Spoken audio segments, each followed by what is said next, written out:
ayata suuraa arfaffaa ayata dhibbaaf soddomii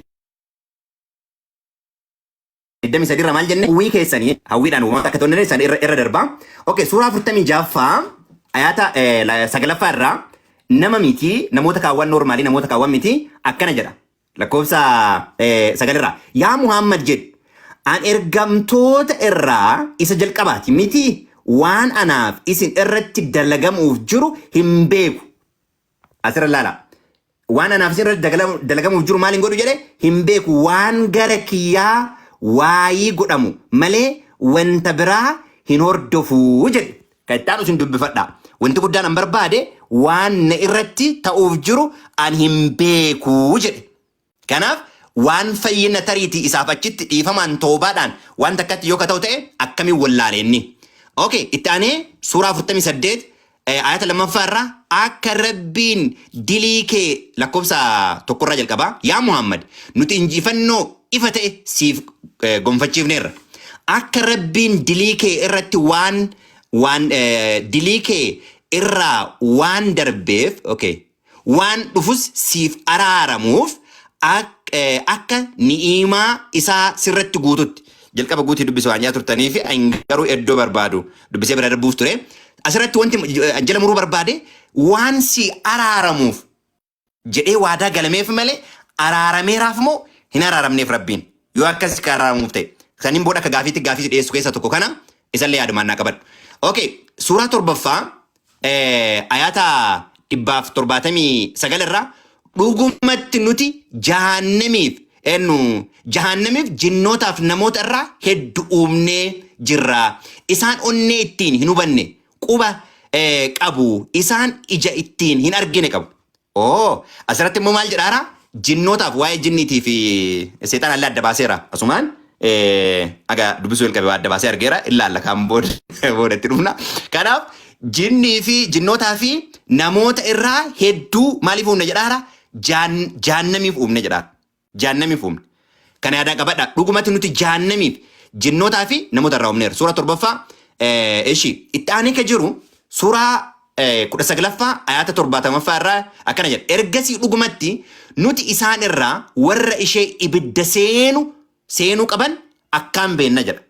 Warra ibidda seenuu qaban akkaan beennaa jedha.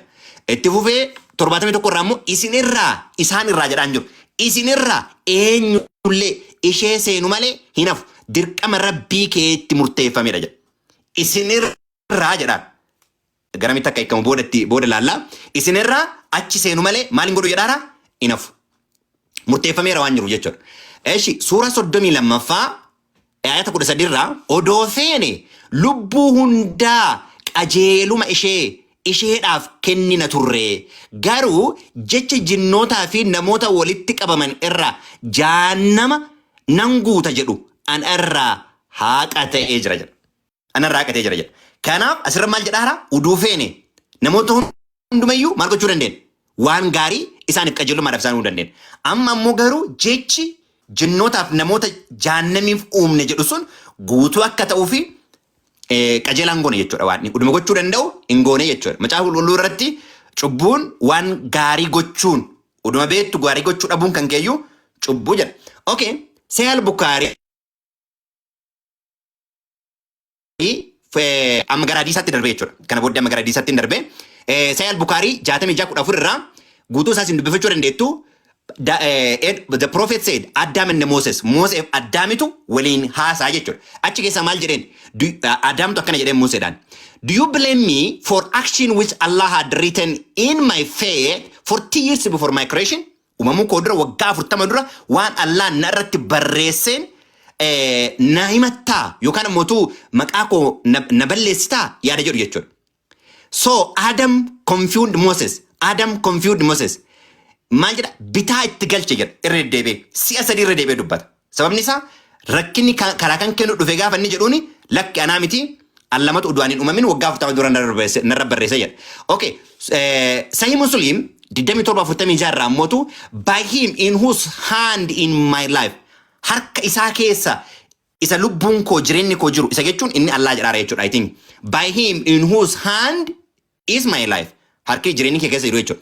If you were not commit sin, Allah would sweep you out of existence. Yoo cubbuun dalanne ta'e, yoo isin cubbuun dalanne ta'e, Rabbiin lafarraa isin balleessa. Yoo isin cubbuun dalanne ta'e. Isallee Oromofoota Ingilifoota duuba nasa Allah would sweep you. And he would replace you by those who would commit a sin and seek forgiveness. Warra yakka dalaganii dhiifama gaafatan bakka keessan uumaa jedha. Asirra maal jedhaara? Argitanii? Asirratti kan inni jedhaaru cubbuu hojjechuu qabdanidha. Yoo cubbuun hojjanne isin balleessaadha.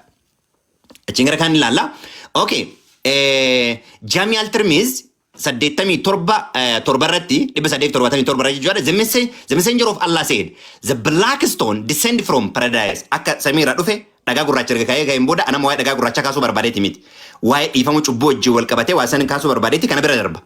Eshi amma ammoo Jaami Altirmiz makana dhagaan kun erga gadi bu'ee ka'een booda the messenger of Allah said about the black stone, by Allah all will rise it on the day of resurrection with two eyes by which it sees and the tongue that it speak with, testifying to whosoever touch him in truth. Warra dhugaan isa dhahe, warra dhugaan isa tuqee fi warra dhugaan isa hin tunne ija lama godhatee arraba godhatee irra dhugaa ba'a. Maaliin dhagaan kun gubbaarra dhufe jenneerra cubbuun gurraa keessan waan baay'ee waa isaa dubbachuu hin barbaanne jechuudha. Kanaaf ija lama baafatee dhagichi irra ba'a. Lakkaa wanti dhagaa dhaqaa dhungatanii fi roga dhungachuu fi dhungachuu dhabuudhaan dhumarratti inni waan dhugaa ba'uuf jechuudha. Jala muraa. Inni biraa Sahih al-Bukhari 65-70 irratti intercession akka godhu lafa ka'a Muhammad. I said, narrated by Abu Harir. Narrated isaan akka ta'etti akka isaan dubbatametti jechuudha. Oh Allah messenger, who will be the luckiest person? Who will gain your intercession? The luckiest person who will have my intercession on the day of resurrection. Akka intercession jechuun jidduu galee namaaf akka dhaabachuu jechuudha. Intercession inni kan isaa. Inni biraa warra musliimotaa hundumaafuu dhiifama godhee Sahih Muslim 27-67 D irratti maal jedha? There would become the people amongst the Muslims on the day of resurrection. Warri musliimotaa gaafa isaan dhufanii itti anima Allah would forgive them and he would place in their stead the Jewish and the Christian. Isaanii dhiifama godhee Allahn iddoo isaanii Jiwishotaa fi Kiristaanota buusa jedha. Bakka walii bu'uun hin jiru jedhameera. Asirratti garuu Kiristaanotaa fi Jiwishotatu iddoo warra musliimota cubbuu hojjetanii bu'a jechuudha. Inni biraa yoom irraa barraa'ee jireenyi namaa duuti akka barraa'eetiin jedhu Jaami Altirmiz 21-37 irratti barreessee lafa kaa'ama. Inshallah hadiisota ati fiddee fi ayatoota ati fiddee osoo ati hin dhufin durallee qopheesseetumaan kaa'ee jira. Maaliif jennaani ummata keessa waan isin keessa waan deemu waan beekuuf jecha duruma jirti. Inshallah booda irratti deebii tokko tokkotti deebisaatiin deema akka isaatiin jechuudha. Garuu achi dura ammoo xiyyeeffannaa waan Aadamii fi cubbuu isaa kana diiguu barbaachisa. Cubbuun Aadam nu ilaallattuu jechuudha jirra. Cubbuun Aadamiif jecha waaqni du'ullee hin jiru, nabiyyiin du'ullee hin jiru, awwaliin du'ullee hin jiru, tibbeessoon du'ullee hin jiru. Cubbuun Aadam abbamatu gaafatamuu qaba malee cubbuun Aadam nu hin ilaallattu. Irra deebee sii dubbadha cubbuun Aadam nu ilaallattu. Dabalataan kaati dogongora jettee deebiste sun seera uumamaa irratti boqonnaa 3 irratti Waaqayyoo akkana jedheeni muka jireenyaa kan nyaanne dhoowwe ka jettu duruma muka lamatu iyyuu jira kan Waaqayyo achi keessatti dhaabee akka Aadamin nyaanne irraa wanna jedhe jechuudha. Mukni lamaan tokko ka hamaaf gaarii ittiin beekanii fi mukni lamaffaan ammoo ka jireenya zalaalam namaaf kennu. Garuu ammoo sheexaani Waaqayyo ka jedhe muka hamaaf gaarii yoo nyaatte kan isa kanarraa yoo nyaatte hin duutaa jedheen. Hin duutaa jechuun maal jechuudha yeroo sanii hillim jettee duutaa jechuudha. Hin duune Aadam waggaa 930 jiraate dargaggeessi waggaa 33 ammoo Yesuus dhufeetiin midhaashatti galaafatame jechuun hin danda'amu inni kuni. Isa kanaaf ammoo mee tokko tokkoon irratti haasofnaa jechuudha. Okay. Aadam akka toobatee Rabbiin subhaanahu wa ta'ala isa araaramee jiru erga dubbanne namni cubbuu malee dhalataa kan jedhuuf jalqaba irratti namni cubbuu malee dhalata cubbuu malee dhalata namni cubbuu malee jalqabuma cubbuu malee dhalataa jechuudha. Fakkeenyaaf amma isa kana yoo fuuneetiin jenne Yesuus ijoollee eebbisuu isaa jedha Maarqos boqonnaa 10 lakkoofsa 14 irratti Yesuus Kiristoos maal jedhe yommuu waan kana argetti aadee akkana isaaniin jedhe ijoollee xixinnoo gara koo haa dhufaniitiin dhoowwina. Mootummaan Waaqaa kan warra akkanaati jedhe. Mootummaan Waaqaa kan warra akkanaati. Ani dhuguma iseetti namni akkuma ijoolleetti mootummaa Waaqayyoo hin simanne kamiyyuu gonkumaa ittiin galuu jedha. Ijoolleen akkamitti simatti qajeellummaan cubbuu dhabuudhaan daa'imman xixiqqoon cubbuu hin qabdu si galtee dabalata Yohaannis boqonnaa 15:22 irratti maal jedha Yesuus Kiristoos otoo ani dhufee isinitti himuu baadhee silaa cubbuu isaanitti hin ta'u ture jedha. Osoo ani dhufee isaanitti himuu baadhee silaa cubbuu isaanitti hin ta'u ture jedha. Waan beekaniif namni waan beeku erga beekeen booda yoo dide cubbuuti ta'a. Amma garuu cubbuu isaaniitiif sababii dhiyeeffatan hin qaban. Namni na jibbu abbaa koos jibba jedhee utuu ani hojii namni biraa tokkoyyuu hin hojjetin gidduu isaaniitti hojjechuu baadhee silaa cubbuu isaaniitti hin ta'u ture. Amma garuu utuma waan ani hojjedhe arganu anas abbaa koos jibbaniiru jedhee dubbata. Namni tokko cubbuu jechuun waan ati argitee fi seera cabsituudha jechuudha. Cubbuu jechuun waan argitee fi seera cabsituudha. Yesuus Kiristoos osoo an dhufeeti waan kana hojjechuu baadhe ragaan kun osoo jiraachuu baate cubbuu ta'eeti isaanitti lakkaa'amuu jedhe. Akkamitti cubbuun Aadam namatti lakkaa'ama ka'aziru iyyuu namni kun nabiyyiin tokko dhufee ibsu malee wannaan jedhu Quraana keessatti wamaa kunna mu'addibiina hatta nab'atha rasuula. Haga ergamaa tokko finneeti wanna jennutti nama tokkollee ka qixaatu nu miti jedhe. Rabbiin subhaanahu wa ta'ala nama tokkollee baachisu kan. Namni kamiyyuu otoo obboleessi isaa cubbuu gara du'aatti hin geessine hojjetu yoo argee waaqa kadhachuu fi qaba jedhe. Waaqnis warra cubbuu isaanii gara du'aatti isaan hin geessineef jireenya hin kenna. Cubbuun gara du'aatti nama geessu jira. Anis waan akkasiitiin inni haa kadhatu jechuu kooti. Jal'inni hundinuu cubbuudha jedha. Jal'inni hundinuu cubbuudha. Cubbuun gara du'aatti nama hin geessines jira jedhetu hin dubbata. Jal'inni hundinuu cubbuudha wagguu jedhu yoo jallatanidha. Yoo jallatan maaliidha? Yoo hin dalagu jedhanii waan rabbi nama ajaje tokko dhiisanidha. Isa kanatu cubbuu jedhameeti yaamama. Cubbuun namaadhaan dhaalamti laata? Cubbuun namaadhaan dhaalamti. Isa kana dura mee xiqqoosidha. Cubbuu Aadam fakkeenyaaf amma ogguu sibbeessuun dubbatu maal jedha? Namni erga Aadam cubbuu isa wanna jedhee korbeessi meeqa qalamee hunkaakara godhamee kun akkas godhamee akkana godhamee san boodaan ammoo ilma waaqayyootiin kanaan kimbil godhamee achi boodaan cubbuun nu faraarame. Kun sirriidhaa miti yaaboo. Kun sirriidhaa miti tasuma taate. Maaliif jennaan kun waan warri waaqa tolfamaadhaa hojjetu dhiigni namaa lolaafamuudhaan aarsaa godhamuun waan warri waaqa tolfamaa waa hojjetu malee waan nabiyyoonni barsiisanidhaa miti. Fakkeenyaaf amma seera keessatti boqonnaa 18 lakkoofsa 10 irratti namni ilma isaa yookaan intala isaa ibiddatti aarsaa godhu namni waa himu yookaan falfala hojjetu namni milkii ilaalu tolfattuun yookaan xibaartuun ilaaltuun yookaan ekara dubbistuun yookaan namni waan nama du'e wajjin dubbatu tokkoyyuu gidduu keetti hin argamin jedhe. Namni akkasii sun balleeffamuu qabaa jedheetiin dubbataa jechuudha. Dabalataan wagguu dubbatu maal jedha Lewwota boqonnaa 18 lakkoofsa 21 ijoollee kee keessaa tokkollee akka moolekiif aarsaa ta'aniif hin kennin jedhe. Aarsaa akka ta'aniif ilmaan namaadha yookaan namni aarsaa ta'uu hin danda'u. Warra waaqa tolfamaatu waan kana hojjeta malee. Warra waaqa tolfamaatu waan kana hojjeta malee. Ammas Lewwota boqonnaa 20 irratti Israa'elootaan akkana jedhe namni Israa'el yookaan alagaan Israa'el keessa jiraatu kan ilmaan isaa keessaa moolekiif kennu kamiyyuu haa ajjeefamu jedha. Namni nama aarsaa gochuun hin danda'amu. Ilmi namaadha aarsaa hin ta'u. Waaqa dhiisi ilmi namaa aarsaa taanaan warra waaqa tolfamaatti dhaqqabamaa jechuudha. Kitaaba kana yoo dubbistee jiraatte akka tasaadhaa dubbisuun kan kee mara doontu barreesse. Sigaltee barsiisaa amantaalee birootii fi amantaalee addunyaarra jiran birootii fi amantaalee waaqa tolfamaa waan waaqessanii fi baayibila wal bira qabeetiin dubbisa kaawwanni kun. Kitaaba warra qorattootatu barreesse. Kan inni barreeffame zamana turaadha. Sigaltee zamana turaadha. Wagguu dubbatu kun olaal kiriishinaan fa'aatillee akkuma Yesuus warra rarraafame kanatti akkana rarraafame nuuf jecha akkana ta'e jedhanii jarri warri hindiidhaa akkanatti kaa'atan. Sigaltee warri kiriishinaa fa'aa warri waaqessu warri hindiidhaa kunniin akkanatti kaa'atan. Dabalataan kitaaba kanallee dubbisimee galiiti yeroo biraatitti isa kanallee ammoo Keersi Kreevis ka jedhamu namticha kana barreessi 16 The World 16 Crucified Saviors jedheetiin dubbataa yookaan fayyiftoota 60 addunyaa keessa jiran. Eenyuun dura kiristaaniti before Christ jedheetiin dubbataa. Sigalaa miti isaa. Kiriistiin yookaan ammoo Kiristoosiin dura namoota 60 bifa kanaan kan waaqeffamaatiin turan. Waaqni gubbaa sanii gabbu'ee nuuf jecha nama ta'e achi boodaan ammoo gabbu'eetiin nuuf jecha rarraafame achi boodaan ammoo nuti fayyinee jedhanii ka dubbatan. Kuni warra waaqa tolfamaa biraa waan dhufeedha malee kuni nama qaluun nama ajjeesuun ilma namaatiin dhiiga ilma namaatiin hoolaa ta'ee namni eegasanii gorramee nu fayya kan jedhu kun sirriidhaa miti jechuudha. Cubbuun nama biraatti nuti qabamna. Cubbuun abbumaaf. Cubbuun nama tokkootiif jecha nuti hin qabamnaa laata? Ila hin qabamnu. Cubbuun nama biraatiif cubbuun abbumaafi malee cubbuun nama tokkoofiyyuu miti. Cubbuun nama tokkoofiyyuu miti. Fakkeenyu Yesuus Kiristoos maal jedheetiin dubbata? Akkana jedhe. Innis ittuma ofii akkana jedhe. Isin kan gadiiti, ani kan oliiti. Isin kan addunyaa kanaati, ani ammoo kan addunyaa kanaa miti. Akka isin cubbuu keessaniin duutan ani isinitti himeeraa jedhan.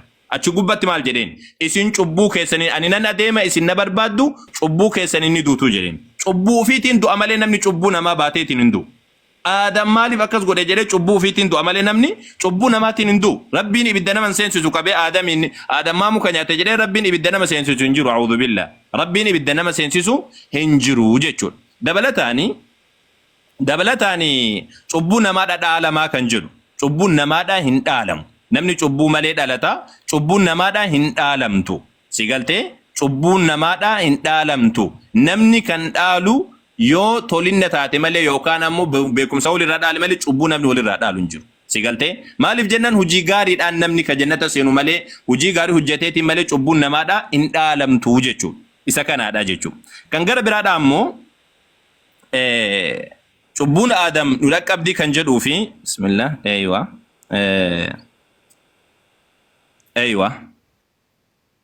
mee waan tokko dubbifna waan quraani dubbatu jechuudha fakkeenyaaf amma suuraa 53 irratti rabbiin subhaanahu wa ta'ala akkana jedhee dubbata am lam yunabba bima fi suhufi Muusaa ayat 36 sila inni odeeffamne namtichi akkasitti mormu jarri akkana morman kun waan kitaaba Muusaa keessa jiru kitaaba Muusaa jechuun barreeffamaalee Muusaa nabii Muusaa alayhi salaam lafarratti dhiisanii biraa deeman wa Ibraahiim alladhi waffa kitaaban Ibraahiim isa waadaa guute san keessa illee waan jiru alla taziru waziratu wizra ukhra lubbun takka cubbuu nama biraadhaan baat wa allaysa lil insaan illa ma sa'a akkasumallee nam tokko waan dalagate malee waan biraadha tokkollee isaaf hin jiru waan sa'a yoo soofa yuraa ka jiru isa kana ka jiru jechuudha amma suuraa Faaxirii irratti ayat 18 irratti maal jedha wala taziru waziratun wizra ukhra lubbun takka cubbuu nama biraadha hin baattu jedheetiin dubbata suuraa Israa suuraa 17 faata 15 man ihtada fa inma yahtadi li nafsi namni qajeele lubbuma isaatiif qajeela wa man dhalla fa inma yadullu alayha namni jallatelleen lubbuma isaarratti jallin isaadha lubbun takka cubbuu nama biraadha hin baattu wa ma kunna mu'adhibina hatta nab'atha rasula nama tokko yunqitaatnu haga ergama erginutti ja rabbin subhanahu wa ta'ala akka macaafaatti yoo deebine ammoo namni ibidda jahannam seene ibidda jahannam keessa Yesuus dhaqeetiin ummata kanatti lallabee achi keessa baasee jedhan rabbiin subhaanahu wa ta'ala ergama tokko sun ergi waan tokko sun dubbatiin eegasanii nama ibidda seense ka jiru kun sirriidha miti jechuudha maal jedha asitti ammoo Hisqeel boqonnaa 18 lakkoofsa 20 irraa dubbisu lubbuun cubbuu hojjettu ni duuti lubbuun cubbuu hojjettu ni duuti ofii isiitii duuti ilmi cubbuu abbaa isaatiin hin adabamu yookaan abbaan cubbuu ilma isaatiin hin adabamu qajeelin nama qajeelaa isumaaf ta'a hamminni nama hamaas isumaaf deebi'a namni hamaan tokko garuu yoo cubbuu hojjete hundarraa deebi'a ajajawwan koo hunda eege waan qajeelaa fi waan sirrii hojjete inni dhuguma ni jiraata hin du'u sii jedha namni ofii isaatiin sii galtee ofii isaatiin yoo ofii isaatii qajeeluma qabaat yoo ofii isaatii karaa rabbi irra deemeetiin jedhe santu fayyada malee namni tokko balleessan inni hojjete keessaa tokko iyyuu isattiin herreegamu sababii wantoota qajeelaa hojjeteef inni lubbuudhaan ni jiraata ani du'a hamootaatti nan gammada jedha Waaqayyo gooftaan jedha du'a hamootaatti duratti rabbiin nama barbaade maal godha ka jettu du'a hamootaatti nan gammada jedha Waaqayyo ayyee geesseetiin jira. Qonnaa 15 lakkoofsa 22 irratti yaada jiru osoo waan dhufee isinittiin dubbanne ta'eeti silaa cubbuu isinittiin ta'u ture amma garuu cubbuu keessa sababa qabdan sababni isaa Kiristoos ofii isaatii eenyummaa isaa isaan ibseera waan ta'eef iddoon baay'ee namatti tolu Wangeela Yohaannis boqonnaa 8:24 kanatti dubbatti Wangeela Yohaannis boqonnaa 8:24 irratti dubbiin baay'een Kiristoos jedhe kan namatti tolu katariiti obboleessi kiyyaa misunderstanding illaa ta'uti beekaallee ka ta'u ka dubbate kaan hin beeku akkana jedha mee isinii dubbisaa akkana jedha ishee cubbuu keessaniin akka duutan isinitti himeera cubbuu keessaniin akka duutan isinitti himeera ani eenyu akka ta'e beektanii yoo natti amanuu dhabaattan cubbuu keessaniin duutu kan inni jedhe yoo an eenyu akka ta'e beektanii natti amanuu dhabaattanidha yoo natti amantan garuu cubbuu keessaniif cubbuu namoota hundumaa dhagna isaatti baatee fannootti ol ba'e jedha macaafni qulqulluun yeroo dubbatu Phexros yeroo dubbatu akka jedhe lakkoofsa 24 irraa nuyi cubbuu jalaa duunee qajeelinaan akka jiraannuuf inni ofii isaatii cubbuu keenya dhagna isaatti baatee fannootti ol ba'e madaa'uu isaatiin fayyifamtanii jedha macaafni qulqulluun kanaaf Kiristoos Yesuus cubbuu keenya dhagna isaatti baate kabiraa aarsaa namni namaaf hin ta'u yaada jedhu kaasaa turte eeyyee exactly nama kan taanetu namummaa ka fudhatetu namaaf aarsaa ta'a malee nama miti odoo nama ka ta'uti gaafa Abrahaam ilma isaa aarsaa dhiyeessu Waaqayyo itti jal'isa ture kanaaf namni namaaf aarsaa hin ta'u Abrahaamin qoruudhaaf yookaan ammoo hagam akka inni Waaqa jaalatu madaaluudhaaf kana godheefi yaada kanarratti akkana jedha. Kun ammoo ergaa Yohaannis tokko boqonnaa 5:17 irratti cubbuun du'atti nama hin geessine jira, cubbuun du'atti nama geessu jira yaada jedhu kaaftee jirtu. Interesting iddoo biraatti ifa godhee hiika. Hafuura qulqulluu arrabsuun cubbuu dhiifama hin qabnedha. Kana jechuun maal jechuudha? Waamicha uduu cubbuun akka cubbuu ta'u beettee garjabinaan hojjettee fi kan wallaalaan hojjettee jechuudha.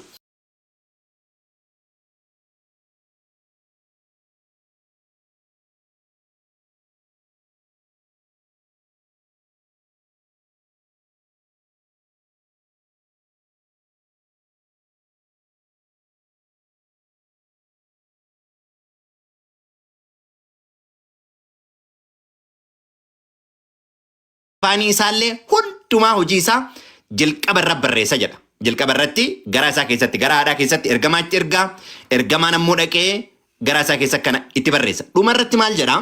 Jecha Ingiliffaa kallattiidhaan dubbisa asirraa.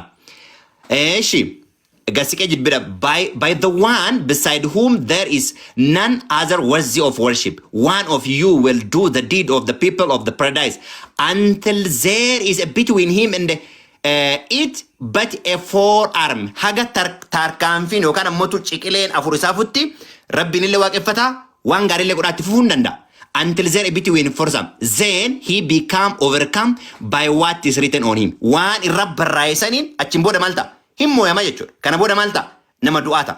Nama badu ta'a. Kun yoom irra barraa'eera? Garaa haadhaa isaa keessatti dhaqee irratti barraa'eetiin jedha jechuudha. Gubbaa irratti guyyaa 40 irratti guyyaa isaa jidduudhaan ilaaluu dandeettu kana qabadha. Okay. Kanaaf irratti barraa, ergamaadhaan irratti barraa yoo qajeelaallee hojjetaa jiraate tarkaanfiin ciqileen afur gaafa isaafu maal ta'uu jalqabe jechuudha. Fuul halkaniin gaafa inni guyyaa ta'ee jedhu yoo argitan sodaattaaree jedhee waa'ee urjiillee waan hundumaatti dubbate. Dhuma irratti maal godha jedhaan laan Allah would then come to them in the form of other than his own form. Bifa ofii uduun taane bifa biraa jijjiiratee almatti tolu namni namaaf hin du'u. Abbaan ilmaaf ittiin gaafatamu. Garuu ilma waaqayyoo isa waaqummaa qabutu dhufee foon uffatee dhala namaatiif fala ta'e. Sababni isaa divine law need divine justice. Haqa waaqummaa gaaf kanarraa nyaatte akka macaafa qulqulluuti kun akka quraanittiidhaan jiru akka macaafa qulqulluutti kanarraa gaafa nyaatte du'a duuta ka jedhudha. Du'a duuta gaaf kanarraa nyaatte maal taata? Du'a duuta ka jedhe waaqa. Namni nyaateera hinduunee okay iddoon dubbachuu jalqaba ture kana isa kanadha. Hinduunee jette du'eera. Macaafni qulqulluun du'aa gosa lamaa lafa kaa'a. Jalqabaa isa dubbisee ture yeroo tokko. Dargaggeessi tokko kana booddee tarii bifa gaafiitiin gaafa dhuftu gaaf san itti deebina. Dargaggeessi tokko abbaa kiyya awwaalladhee si duukaa bu'aa jennaan Kiristoos dhiisii jedheen. Warri du'an du'aa isaanii haa awwaalanii jedheen. Kiristoositti gargar ba'uun du'uudha. Du'a hafuuraa, du'a qaamaa, du'a bara baraa jennee fudhanna macaafa qulqulluu keessatti. Kanaaf eeyyee du'aniiru. Kanaaf uumamni boqonnaan 3:22 inni qaraati jette suni ammallee hiixatanii mukicha nyaatanii bara baraan akka hin jiraanneef baasi as keessaa jedheen jechuudha. Kanaaf eeyyee du'aniiru endoom akka deebanii hin jiraanneef muka jireenyaa akka hin nyaanne jedhamee itti himame jechuudha. Kanaaf macaafa qulqulluu keessatti namni eeyyee dhugaadha. Namni nama aarsaa godhu waaqa tolfamaa gochuu isaati. Kiristoos garuu qulqulluu mudaa kan hin qabne. Namni nama qulqulluu xuraadha. Namni xuraa'aan, namni cubbamaan namaaf aarsaa ta'uu hin danda'u. Qulqulluu ka ta'e tokkocha ilma waaqayyoo isa mudaa hin qabne qofatu namaaf ta'a. Asumaan inni dhuma gara isa kanaatti yoo dhufne kuuwwan akkanumaan yeroo fixuu taara jechuudha. Nuufii kennaa qullaa kenna dhufannee hin dandeenyu. Gaafa dhufu ulfinaan dhufa. Gaafa san ulfina gooftaa Yesuus Kiristoos warra uffatan qofatu fuuldura isaa dhaabachuu danda'a. Warri kuuwwan ammoo fuuldura isaatiin baqachuun, ifa ulfina isaatiin du'uun, balleeffamuun yeroo dhiyootti ta'a. Fuuldura isaatti akka dhaabannu waaqayyo nu gargaaru xumureera. Ajjeefamuu hin qaban jedha. Yookaan ijoolleen sababii abbootii isaaniitiif ajjeefamuu hin qaban. Tokkoon nama sababii cubbuu ofii isaatiif du'aa jedha. Heloo inni agaamaa miti laata. Sababii cubbuu isaatiif du'a. Namni cubbuu isaatiif du'a malee yaa abboo nuti cubbuu Aadam wayituu baanneen jirru lallabnee himna maal goona isaa. Dabalataan ammas ammoo wagguu dubbatu faarfannaa boqonnaa 9 irratti lakkoofsa 16 Waaqayyo murtii qajeelaa kennuudhaan beekama. Waaqayyo murtii qajeelaa maal kenne yoo ofii isaatii cubbuu Aadamiif jecha awwaliin ka gaafatu taate kun zulmii guddaadha. Zulmiidha kun miidhaa guddaadha. Miidhaa hamaa akka malee hamaati. Rabbiin rahmata illee hin qabu jechuudha. Tokkoffaadha. waaqayyo rahmatan qabu jechuudha. Rabbiin quraana keessa bismillah ar-rahmaan ar-rahiim jenna. Ar-rahmaan ar-rahiim isa rahmata godhu. كتب على نفسه الرحمة رحمته في الرتي دركما قديتين جرى رب سبحانه وتعالى رحمني كيا دلن سوكي انجفتي القرآن حديث كيست يجول نبي رب سبحانه وتعالى طيب حديث القدس كيست دوبا واكايو مرتيكا جلا كنو دام بيكم واكايو مرتيكا جلا كبيكم وإرغتاتي أول قاسم سبب آدمي أن يمبك نفجة نغافة ديوتي سبب أن آدمي تفجة نغافة ديوتي دبلت أنا ما سمو سبب آدمي نمتجا أكزر سني تفجة واكايو قبوسي المسادة كنغور راسي سوتي dubbiin kun babbadee jirti jechuudha. Gaafsa murtii qajeelaan kennine rahmatummaa illee hin qabu. Sababni isaa maali? Addamiin qiimitti qabatee tursiise, sawwajjin ilma isaa gabbuuse, anallee cubbuu ani hin dalagneef jecha na gaafata jechuudha. Kun sirriidhaa miti. Kun sirriidhaa miti jechuudha. Amma sammuu Musee maal jedhaa gaafa Waaqayyoon maal jedheetiin dubbata seera lakkoofsaadhaa boqonnaa 16 lakkoofsi 22 irratti Musee fi Aaroon garuu addaan lafatti gombifamanii akkana jedhanii iyyan. Yaa Waaqayyo Waaqa hafuurota sanyii namaa hundaa ati yoo namni tokko yakke waldaa guututti dheekkamtaa'edha. Addam yoo cubbuu hojjetee jiraate anaa miti kan gaafatamu addam mataa isaati malee ana miti jechuudha. Sigaltee ana miti mataa keessanitti miidhaa fiddanii jedheetiin dubbatama caabe. Okay.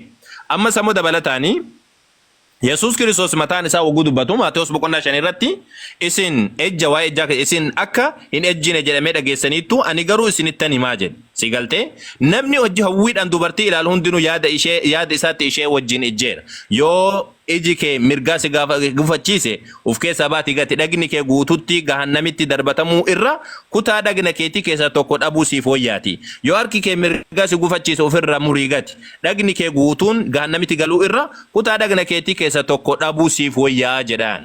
Dhabuu siif wayya jedhaan. Kunillee Maatewos boqonnaa 23 irratti Yesuus Kiristoos maal jedhaa? Barsiisonni seeraatii fi fariisonni barcuma Musee irra taa'aniiru. Kanaafuu waan isaan isinitti himan hundumaa godhaa eegaasii jedha.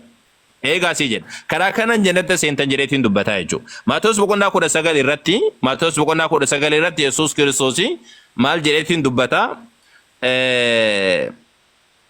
Akkana jedheen kun namtichi tokko gara Yesuus dhufee yaa barsiisa jireenya bara argachuuf waan gaarii ani gochuu qabu maali jennaan Yesuus ammoo ati maaliif waa'ee gaarii na gaafatta gaariin isa tokkicha qofatu jira ati yoo jireenyatti galuu barbaadde ajajaawwan eegi jedheen abboomota eegi jedheen. Kanan jannata seenaniin ajaja Rabbi eeguudhaan jedheeti Yesuus Kiristoos Yahudaa waan ta'eef jecha inni yookaan warra Yahudotaa keessaa waan ta'eef jecha akkasitti ajajaa jechuudha. Karaa Yahuda karaan seenaniin karaan jannata seenaniin karaa kaminni karaa eessaati yoo jedhame karaa abboomota eeguutiin Yahudota biratti abboomota eeguudhaan namni jannata seenaa jechuudha. Namni jannata seenaa jechuudha. Duuba isa kana jedheetiin achi dabra jechuudha amma achi dabra gara shubhaata inni kaasee waan tokkotti jechuudha.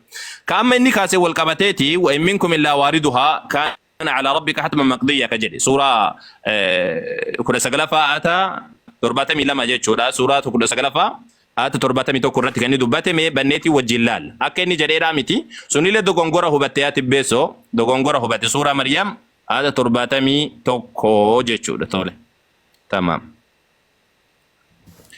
akkana jedha وإن منكم إلا واردها كان على ربك حتما مقضيا إسن الرانم تقولين إسيسين مالي نفو كان على ربك حتما مقضيا جريتين كدبتو كان أفان أرمو راتي سينو مالي نفو كجرو كان إسن الرسينو وقو جراني دبتان كان سيقالتي ويتسينو جراني تيامان كان سينو جتشون كيس سينو جتشو رامد إبدان قبتو جتشو رامد كيس سينو جتشو سنتاني إرد دبروتو تبانما إسا كان يو والكبسيفتات جتة إفهيكا إنجلفا كان سيرت لالو دنديسا but will path overheat it yada yokan ibiddara dabran malina fanjechun ibiddara darban malina fanjechun isa kana wal qabate tafsir ibn kasir rahimahullah ta'ala sibanetin si dubisu danda ibn kasir rahimahullah ta'ala mal janitin dubatani اختلف في الورود جران وين دفان ساكن يوكا ورود جچجد وكان كيسد ولا بيتو جرا فقال بعضنا لا يدخلها مؤمن سينو جده غرين سينا جده ارغسني رب سبحانه وتعالى جنة ور رب سودات سبحانه وتعالى نغابا سيدتين دبته ارغسني غسيقتنا كان جرا ابن كثير رحمه الله تعالى كان جديتين دبتا اوكي ايوه مال جرا عبد الله بن مسعود رضي الله تعالى عنه قال جري وان منكم الا وارد اجتون قال الصراط على جهنم صراطني جهنم الرجرتي مثل حد السيف أكا أرى سيفيتي فتمر الطبقة الأولى كالبرق جماعان قرين جماعان درادا أكا أنقاسوتي دبراني والثانية تكري لما فانا مواكب بيتي دبراني جري كانوا هندلكاي وقوي كمال جريتين دبتا ورود جتشون جدا ورود جتشون إر دبرود آجد المرور ورود جتشون إردبرود جريتين دبتا جتشون إرجسنا عمو مال جد ابن كثير رحمه الله تعالى ولهذا شواهد في الصحيحين وغيرهما جد إذا كان في الرجال هدو تجراجل كدرادا سنمو رجاتو كونقابو كيسة سينا وما هو نجد مسوني سن رجاتو كلين كابو جتشون رجاتو كلين كابو رجاني نجرو كمني أكا كيسن سيني أكا جهنم من كيسن سيني دا يوكان إردبرو تتبانا ما كان جدو كان نبي ربي الله عليه الصلاة والسلام اتيكا نسا كان جتشون غرب راتي نمو فكينيا في سورة كان لارو دندسة سورة دي ديم توقفات بافسدين لا يحزنهم الفزع الأكبر وياك أما ناسون قدال إسان قد سيسو ملايكون نسيسان كنا من كن guyyaa kawaadaa isiniif galame tureedha jedhuun jedha. Guyyaa qiyaamaa sun guddaan isaan hin gaddisiisu jedha. Waan tokko isaanitti hin dhagahu. Sagalee ishee hin dhaga'anu jedha. Ibidda jahannam sagalee ishee hin dhaga'an isa anis sagalee ishee dhaga'an isaanis waan lubbuun isaanii jaallattu keessatti hafuudha jedha. Jannata keessatti jechuudha. Dabalataan amma sammuu Rabbiin subhaanahu wa ta'ala suuraa 21 irratti innal ladhiina sabaqat lahum minnal husnaa warri dhugumatti warra nu irraa milkiin isaaniif dabarte isaan sun ishee irraa fageeffamuudha. ishee irraa fageeffamuun eenyurra ibidda jahannamirraa fageeffamuun amma sammuu suuraa 27 irratti nama gaarii dalage mindaa gaarii sana caalutu isaaf jira isaan guyyaa san rifannaa irraa nagaa bahoodhaa jedha waan tokko rifannaan tokkollee isaan hin tuyxuu jechuudha nabi rabbiidha alayhi salaatu wasalaam maal jedhanitti hin dubbatan kun olaal sharhu nawawi ala muslim ka jedhu laa yadkhulu nnaara inshaa allahu min ashaabi shajarati ahadun min alladhiina baaya'u taxtaha ibiddan seenuu jedhan warroota na beellaman mukattii jalatti beellaman isaan irraa fuudha isaan irraa nam tokkolleen seenuu jedhan san irratti al-imaamu nawawi maal jedha wasaxiihu jedhan dubbiin gaariin anna al-muraada bil-wuruud wuruuda kan jedhame sun achitti al-muruur ala siraat siraata irra dabruudha jedhan dubbiin gaariin isa kana kan lugaanilleen hadiisnillee deeggaruu jechuudha kun gama kaaniin ammoo ka inni dubbate keessa jechuudha ka inni dubbate keessa rabbiin subhaanahu wa ta'ala dura dursee walaqad dhara'naa haa ta'u waan warra asin dura rabbiin nama milkaa'uu fi nama milkoomnellee beekuudha sanii wal qabateeti isa sanii wal qabatee rabbiin subhaanahu wa ta'ala warra jannataa guutuyyuu beeka warra ibiddaalee durumaa beeka maal jedha as keessatti hadiisa kana sirriitti ilaali alqadar lil firyaabi ka jedhu hadiisa 49 maal jedha Imraan Huseentu jedha namtichi wayiidha yaa ergama rabbiidha warri jannataadha warri ibiddaarra ni beekamani jennaan jedhan maaliif dalagnere jennaan dalaga hundinuuyyuu laafifamaadha jedhan nabi rabbiidha alayhi salatu wasalaam hundinuu laafifamaa jechuu maal jechuudha warri jannataalleen waa warra jannataadha hojjeta ati yoo jannata gaafa duraa rabbiin jannata tibbeesoo waan jannataadha hojjeta jedheetiin beekee jiraate wama rabbi beekee san hojjetaa jechuudha waa warra ibiddaa dalaydaa jedhee beekee wama san hojjeta waan fuulduratti dhufuudhaaf deemu rabbiin subhaanahu wa ta'ala beekee barreesse jechuudha malee rabbiin murteesse akkana hadalugu tibbeessuun awwala akkana hadalugu jedhe jechuudha mi waan fuuldura مال جل النبي ربي عليه الصلاة والسلام اعملوا فكل ميسر لما خلق له جان أما أهل السعادة ور ملك راجلا فييسرون لعمل أهل السعادة ودلقا ور جنة ور ملك تيف لا فيمان ور هونغو دامو فييسرون لعمل أهل الشقاوة ودلقا ور هونغو تيف لا فيمان جدا سيقلتي وان قدراتي ولك بدي حديث يدو اتفيد سون غوتو نسا ربي سبحانه وتعالى درسي بيكا جچون كانوا كان سكبراد امو واي وانا كان والقبتي وان بريفماتي والقبتيتي ما جاء فارفنا ندب سنيت فكاتا فارفنا بكون افرت مرت يمس اني كونو اني نندفا مرا ما جاء كيسات انا فكنتو جافا ميراجل مرا مچافا keessatti anaaf kan ta'u caafameera dabalataan macaafa farfana boqona 69 macaafa warri jiraatoon itti caafaman keessa maqaan isaanii haa balleeffamu isaan warra qajeelota wajjiin hin caafamin jedha jechuun akkana jechuun durumaa rabbiin subhaanahu wa ta'ala ka beeku nama ta'uun koo utuu hin beekamin iji kee na arge dhaladhee barri jireenya koo lakkaa'amuu utuu hin jalqabin guyyoonni anaaf yaadaman guutummatti macaafa kee keessatti caafaman jedha macaafa keessa caafaman jechuun rabbiin dura beekee caafamee jechuudha isa kana wal qabatee rabbiin dura beeka nama jannata seenu nama ibidda seenu kan jedhu bal'inaan itti dhufuu dandeenya